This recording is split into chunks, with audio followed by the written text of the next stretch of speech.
शहजाद पूनावाला जी, आपसे शुरुआत करते हुए आम आदमी पार्टी का कहना है कि त्याग की नई परिभाषा यहां पर रच रहे हैं अरविंद केजरीवाल। कोई मोटी चमड़ी वाला नेता रहता तो वो चिपका रहता घर से, बंगले से, कुर्सी से, गाड़ी से, लेकिन अब अरविंद केजरीवाल बहुत जल्द अपना बंगला भी त्याग देंगे और जब तक जनता मैंडेट नहीं देगी वो नहीं जाएंगे उस बंगले में। क्या है इस पर जवाब आपका? चित्रा जी, आपकी टिकर की लाइन देखकर मैं अभी अभी इतना प्रभावित हुआ कि मेरे अंदर का कवि जाग गया। तो अगर आपकी अनुमति हो तो 3-4 लाइन सुना दो। अभी लिखा है फ्रेश, सुनिए। इरशाद: छोड़ा बंगला गाड़ी, मिलेगी चौथी पारी, करके चाराचोर श्रीमान लालू से यारी, सरजी कहे देखो मेरी ईमानदारी, बच्चों की सौगंध भूल गए सारी की सारी, कांग्रेस से भी कर दी साझेदारी, नहीं लूंगा बंगला गाड़ी, नहीं जी नहीं लेना है वीवीआईपी चीजें, नहीं लूंगा भारी भारी। 2013 का एफिडेविट है। 10 साल शीश महल में ऐश फरमा के अब सड़जी बोले आई एम वेरी सॉरी। ना यमुना साफ हुई, ना मिले साफ पानी, पाठशाला के बदले बने मधुशाला, आई मीन 1 पे 1 फ्री के व्यापारी। अब सांस लेना है मुश्किल इस दिल्ली में, जहरीली है हवा सारी, एक वर्षा में डूब जाती बिचारी दिल्ली हमारी, व्यवस्था बर्बाद करके सड़जी बोले विज्ञापन करो जारी।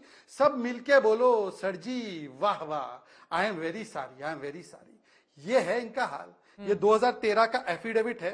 देखिए, मैंने हल्के तरीके से बात रखी है पर बहुत दूर तक ये बात जाने वाली है चित्रा जी, ये वायरल होने वाली है। ये 2013 का एफिडेविट है, पढ़कर सुनाता हूं। I reject VVIP culture, I will not take bungalow and security. ये सबको बांटा था इन्होंने, मेरे घर पे भी आया था। क्या हुआ इसका? अच्छा, बच्चों की सौगंध खाकर बोला था हमें तो क्या चाहिए जी, हम तो वैगनार से घूमते हैं, 2 कमरे चाहिए, पैर पसारने की जगह चाहिए। और फिर क्या हुआ? 150 करोड़ का मकान, आलीशान मकान। अच्छा देखिए, शाहजहां ने ताजमहल में मकराना मार्बल यूज किया था, पर हमारे सड़जी ये तो शाहजहां से आगे है। केजरीवाल जी का कासल बना तो मकराना मार्बल से 10 गुना ज्यादा वियतनामीज व्हाइट मार्बल लगा। बताइए, आपको पता है चित्रा जी, मेरी पूरी एजुकेशन में 2-4 लाख रुपए खर्च हुएंगे। पूरी एजुकेशन में 2 बार मास्टर्स डिग्री वगैरह किया है। इनके एक कमोड का खर्च है 8 लाख रुपए, 1 कमोड जिस पर बैठते हैं सुबह सुबह। और उसके अलावा पर्दा, एक पर्दा 20 लाख रुपए का। बताइए, हमारे पूरे वार्डरोब का खर्चा इतना नहीं आता जितना इनके एक पर्दे का है। 3-3 रसोइयां, जब रसोइयां बंद हो गई थी कोविड में, 3 रसोइयां बनाई 1 करोड़ रुपए की। लेकिन इसके बावजूद वो लगातार जीतते रहे ना। कांग्रेस पार्टी के लोग कह रहे हैं। शहजाद पूनावाला जी, ये बात सच है कि 2013 में वो पुरानी वैगनार में चलते थे, सरकारी बंगला नहीं लेने की बात उनकी ओर से कही गई थी, तमाम तरह की बातें उनकी ओर से कही गई थी, ये बात बिल्कुल सच है। लेकिन उसके बावजूद भी वो जीतते रहे ना। बीते 10-11 सालों से वो सरकार चलाते रहे दिल्ली में। दिल्ली की जनता ने और किसी की बातों पर भरोसा तो नहीं किया शहजाद जी? चित्रा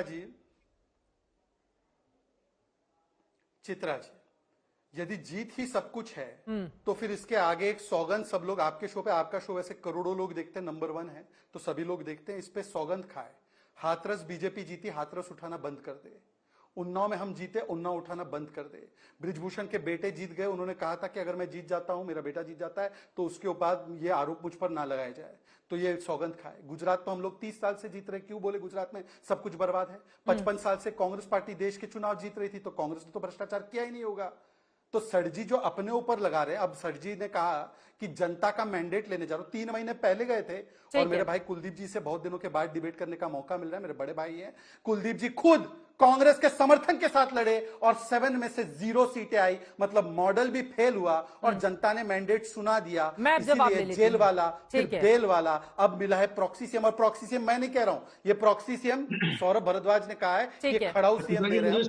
कुलदीप कुमार जी, बिल्कुल अब आपके पास आते हुए, ये दिखावे की पॉलिटिक्स क्या बीजेपी जो आरोप लगा रही है कि कांट की हांडी बार बार नहीं चलती है। देखिए, लगातार हमने देखा है कई प्रयोग किए गए हैं अरविंद केजरीवाल की ओर से, कई बार वो सफल रहे, कई बार असफल भी रहे, लेकिन उनका ये कहना है कि काट की हांडी बार बार ये जो चढ़ाकर सहानुभूति पाने की कोशिश अरविंद केजरीवाल की ओर से की जा रही है, इस बार ये सफल नहीं होगी। कुलदीप कुमार जी, देखिए, 10 लाख का सूट पहनने वाले देश के प्रधानमंत्री जी, 1 लाख का पैन लगाने वाले मोहन ब्लैक का प्रधानमंत्री जी, अडानी के जहाज में चलकर ट्रैवल करने वाले प्रधानमंत्री नरेंद्र मोदी जी, देश की जनता को गुमराह और बेवकूफ बनाकर अडानी को कॉन्ट्रैक्ट दिलाने वाले प्रधानमंत्री जी, उस पार्टी से मेरे भाई सजाद पूनावाला आते हैं। उस पार्टी से सजाद पूनावाला आते हैं जिसके राष्ट्रीय अध्यक्ष ऑन कैमरा रक्षा सौदे में दलाली लेते हुए पकड़े गए थे उस पार्टी के शरद पूनावाला है। दूसरी बात ये, अरविंद केजरीवाल जी से जो है वो कट्टर ईमानदार, कट्टर देशभक्त व्यक्ति है। इन्होंने पूरा प्रोपगंडा देश भर में फैलाया। अरविंद केजरीवाल जी ने घर ले लिया, मकान ले लिया, अपने मकान में पैसे लगा लिए। इनको पता था, ये भी जानते थे इस बात को कि वो जो घर है वो मुख्यमंत्री आवास है और उसके तौर पर उनको मिला हुआ है। आज अरविंद केजरीवाल जी ने मुख्यमंत्री पद से इस्तीफा दे दिया है और अगले 15 दिन के अंदर वो उस मुख्यमंत्री आवास को खाली कर देंगे। जो भी जिसको बंगला अलॉट होगा, जो रहेगा वो उस बंगले में रहेगा। तो अरविंद केजरीवाल जी किसी पद के, किसी बंगले के, किसी पैसे के लालची नहीं है। अरविंद केजरीवाल जी एक इनकम टैक्स कमिश्नर थे। आईआरएस की नौकरी को छोड़कर इस देश की राजनीति में आए। 10 साल तक उन्होंने दिल्ली की झुग्गी झोपड़ियों में राशन माफियाओं से लड़ाई लड़ी, लोगों के बिजली के, पानी के, इलाज के, स्वास्थ्य की लड़ाई को लड़ने का काम किया। उसके बाद दिल्ली के लोगों ने इस भ्रष्ट भारतीय जनता पार्टी को नकारते हुए अरविंद केजरीवाल जी को देश के इतिहास में 70 में से 67 सीटें देने का काम किया। भारतीय जनता पार्टी को 3 सीटें मिली। उसके बाद चुनाव हुआ 2020 के अंदर। 2020 में भारतीय जनता पार्टी को इसी दिल्ली के अंदर 70 में से मात्र 8 सीटें मिली और आम आदमी पार्टी को 70 में से 62 सीटें मिलकर अरविंद केजरीवाल बड़े मैंडेट के साथ मुख्यमंत्री बने। लेकिन प्रधानमंत्री जी को यह बात रास नहीं आई। उनको लगा अरविंद केजरीवाल की ईमानदारी कायम कैसे, बदनाम क्यों नहीं किया जा सकता। उनको जेल में डाला, फर्जी कतई घोटाला बनाया। लेकिन सुप्रीम कोर्ट ने जो कहा, मेरे भाई शरद पूनावाला, आप ये बताइए, वो पिंजरे का तोता जो सीबीआई को कहा, वो सीबीआई को तो कहा, क्या इस देश की सरकार को, इस देश के जो अमित शाह जो सीबीआई को चलाते हैं, जो उस पिंजरे के तोते के मालिक हैं, क्या उनको नैतिकता के आधार पर इस्तीफा नहीं देना चाहिए? क्या भारतीय जनता पार्टी के लोग तो बोलने लायक भी नहीं बचे? ठीक है, ये सुप्रीम कोर्ट ने कहा, इनको तो शर्म से डूब के मर जाना चाहिए। मैं आशुतोष जी आपके पास आ रही हूँ। पिंजरे का तोता क्या दिया? ठीक है शहजाद जी, जल्दी से आप 4 लाइन में जवाब दे दें, फिर मैं आशुतोष जी आ रही हूँ आपके पास। मैं इंडिया टुडे ग्रुप को सबसे विश्वसनीय ग्रुपों में से एक मानता हूं। 2013 की इंडिया टुडे की रिपोर्ट है कि Arvind Kejriwal was never income tax commissioner, IRS association declares. उन्होंने रिजाइन किया, इनकम टैक्स में काम करते थे, कमिश्नर कभी नहीं थे। इतना सफेद झूठ इतने बड़े चैनल पर, चित्रा जी, जो लाखों करोड़ों लोग 1 मिनट में गूगल फैक्ट चेक कर सकते, आप भी करना। अगर मैं झूठा तो मुझ पर कार्रवाई, ये झूठे तो इन पर। अरे वो दूसरी बात, IITN है भाई, मुन्नी मार्केटिंग को की और चौथी आपको बात बदनाम राजा नहीं करने है के वो। लिए, भाई प्लीज, अपनी अपनी चित्रा जी देखिए, मैंने किसी के बीच में नहीं बोला। ओनली 3 पैनलिस्ट आशुतोष जी भी आज देर 3 से ही बात कर रहे पैनलिस्ट हैं। हैं। कुलदीप जी ठीक है, चित्रा जी उनकी आज बात हो 3 जाए, ही फिर मैं आऊंगी पैनलिस्ट आपके पास। हैं ठीक है। और बिल्कुल आशुतोष जी को भी बोलने का पूरा ठीक है, पूरा ठीक है, अवसर आप अपनी बात पूरी और करें। मैं कुलदीप जी, देखिए, कुलदीप चित्रा जी IITN का सवाल ही नहीं है। Please. Chitra ji please control करवाइए, चित्रा जी प्लीज कंट्रोल करवाइए, चित्रा जी प्लीज कंट्रोल कुलदीप करवा जी प्लीज, दीजिए। कुलदीप जी को ऑडियो डाउन कर दीजिए। बोलिए शहजाद जी, अपनी चित्रा बात जी, आगे बढ़ाइए, प्लीज फिर मैं कंट्रोल आशुतोष जी करवा के पास जाऊंगी। ठीक है, बोलिए बोलिए। बिल्कुल चित्रा जी, देखिए ना, मैं आपको कोट करके दे रहा हूं। This is 23 November 2013 India Today की रिपोर्ट है। Arvind Kejriwal never worked as income tax commissioner, says IRS association. में झूठ नहीं बोलता चित्रा जी, मैं अरविंद केजरीवाल नहीं हूं। दूसरी बात, इन्होंने कहा बदनाम करना है आपको। अरे भाई, ये पवन खेड़ा का रिपोर्ट है। उन्होंने कहा है कि हमने लिकर स्कैम प्रोब शुरू किया।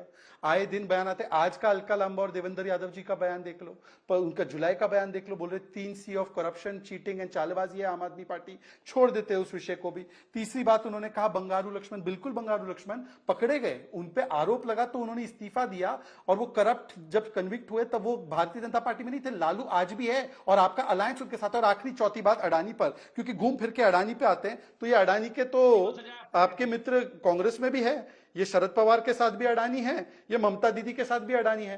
तो बोलो, अडानी तो आपके पंजाब में भी इन्वेस्ट करके बैठे हैं, तो बोलो अडानी के सारे प्रोजेक्ट कैंसिल करूंगा। और आखिरी बात, उन्होंने कहा शीश महल मुख्यमंत्री, लास्ट बात Chitra ji 10 second, no more than 10 seconds. उन्होंने कहा आपके शो पर कि मुख्यमंत्री आवास है। चित्रा जी, आपके रिपोर्टर, टाइम्स नाउ के रिपोर्टर, जब वो आवास देखने गए शीश महल का, तो उनको पीटा गया और नहीं आने दिया गया। आज मैं बोलता हूं कि सार्वजनिक रूप से बोले कि मुख्यमंत्री आवास मीडिया और जनता के लिए खोल दिया जाएगा, कोई भी जाकर देख सकता है। चलिए ठीक है, कुलदीप जी इसका जवाब देंगे। मैं आशुतोष जी से पहले टिप्पणी ले लेती हूँ। ठीक है, आप लोगों की बात हो गई। आशुतोष जी, अब मैं सीधे आपके पास आते हुए, हमने अरविंद केजरीवाल को पहली बार जब वो मुख्यमंत्री के लिए शपथ लेने के लिए गए थे, तब मेट्रो से जाते हुए भी देखा। एक अलग तरह की पॉलिटिक्स उनकी देखी। मैं आ रही हूँ कुलदीप जी, प्लीज आशुतोष जी की एक टिप्पणी हो जाए। अब वो बंगला, गाड़ी त्याग करने की बात कर रहे हैं और उनका यह कहना है कि जब तक मैं पाक साफ होकर जनता की अदालत से वापस नहीं लौटूंगा, मैं मुख्यमंत्री नहीं बनूंगा। जनता ये तय करे कि मैं कितना ईमानदार हूं। तो जनता की अदालत में ईमानदारी का सर्टिफिकेट मिलना, क्या उनके ऊपर जो कथित भ्रष्टाचार के आरोप लगे हैं, आपको लग रहा है कि उससे दाग धुल जाएंगे? चुनाव जीतने की वजह से तो कोई आदमी अपराध मुक्त नहीं हो सकता। अपराध मुक्त आदमी तभी होता है जब हिंदुस्तान की अदालतें उनको अपराध मुक्त करती हैं। तो इसलिए ये कहना कि जनता की अदालत में जाएंगे, जनता उनको फैसला करेगी, एक राजनीतिक फैसला है। जाहिर सी बात है उनके ऊपर गंभीर आरोप लगे हैं, वो 6 महीने तक जेल में रहे हैं और इससे उनकी छवि को नुकसान पहुंचा है। तो जनता की अदालत में अगर जा रहे हैं तो ये एक राजनीतिक फैसला है, उनको जाने का पूरा अधिकार है और इस पर टिप्पणी करना कोई बहुत वो लाजमी बात भी नहीं है।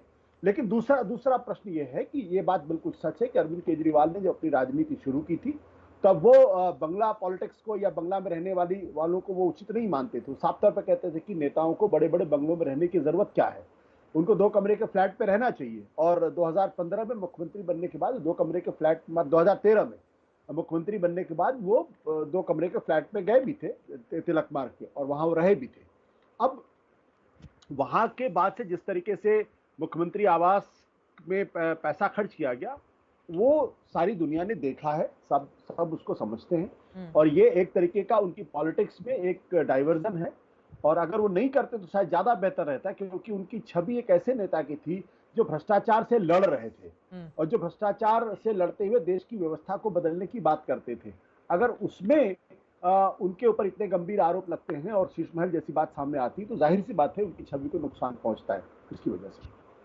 केजरीवाल का ये जो दांव है वो आम आदमी पार्टी के लिए संकट या फिर मौका, क्योंकि कई राजनीतिक प्रयोगों के लिए भी वो जाने जाते रहे हैं। और देखिए, इस बात से भी आशुतोष जी इनकार नहीं किया जा सकता है कि 2012 नवंबर में जिस आम आदमी पार्टी का उन्होंने गठन किया, 10 सालों के बाद ही उसको राष्ट्रीय पार्टी का दर्जा हासिल हो जाता है। तो ये जो इस बार का उनका दांव है, क्योंकि एक तरफ एंटी इनकम्बेंसी भी दिल्ली की है जिसको लेकर यकीनन उनके सामने चुनौतियां कई हैं, तो ये दांव है या क्या समझ में आ रहा है? नहीं, देखिए, इसके पीछे 2 चीजें हैं। पहली बात तो ये कि 10 साल से, बल्कि अगर आप 2013 से देख ले तो तकरीबन 11 साल से उनकी वो सरकार में है या सरकार के मुख्यमंत्री के तौर पर वो दिखाई पड़ते हैं। बीच में जरूर कुछ समय के लिए राष्ट्रपति का शासन हो गया था, तो 10-11 साल की एंटी इनकम्बेंसी किसी भी सरकार के लिए बहुत बड़ी होती है। अभी हमने 2024 के लोकसभा के चुनाव में देखा कि प्रधानमंत्री नरेंद्र मोदी की लोकप्रियता के बावजूद भी सरकार के खिलाफ नाराजगी थी, लोगों का गुस्सा था और इसी वजह से वो बहुमत का आंकड़ा नहीं छुपा है। तो एक तो ये प्रयास है कि जो एंटी इनकम्बेंसी है उस पर चर्चा ना हो और किसी दूसरी चीज पर चर्चा हो। दूसरा, जिस तरीके से उन्होंने ये जो बंगला छोड़ने की बात की है या मुख्यमंत्री की कुर्सी छोड़ने की बात की है, वो भी अपने आप एक इमोशनल कार्ड खेलने की कोशिश की जा रही है, क्योंकि उनको मालूम है कि चुनाव के दौरान भारतीय जनता पार्टी लगातार उनके इस्तीफे मांगती और लगातार उनके भ्रष्टाचार के आरोप लगाती। तो उन्होंने सीधे उस दांव की काट के तौर पर स्पष्ट कर दिया कि मैं भारतीय जनता पार्टी के आरोपों से डरता नहीं हूं, और अगर मैं डरता होता तो मैं जनता की अदालत में नहीं जाता, क्योंकि जनता ने मुझे चुन के भेजा है। अगर जनता को लगेगा कि अगर मैं ईमानदार हूं या बेईमान हूं तो भी जनता उसी तरीके से फैसला करेगी।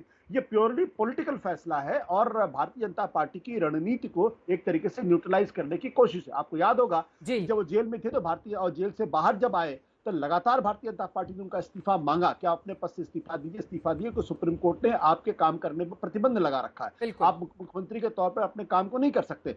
अब उन्होंने इस्तीफा दे दिया तो भारतीय जनता पार्टी के पास अब कहने के लिए कुछ बचा नहीं। तो जाहिर सी बात है भारतीय जनता पार्टी की रणनीति को न्यूट्रलाइज करने के लिए उन्होंने ये काम किया है और जनता के बीच में एक भावनात्मक संदेश देने की कोशिश की।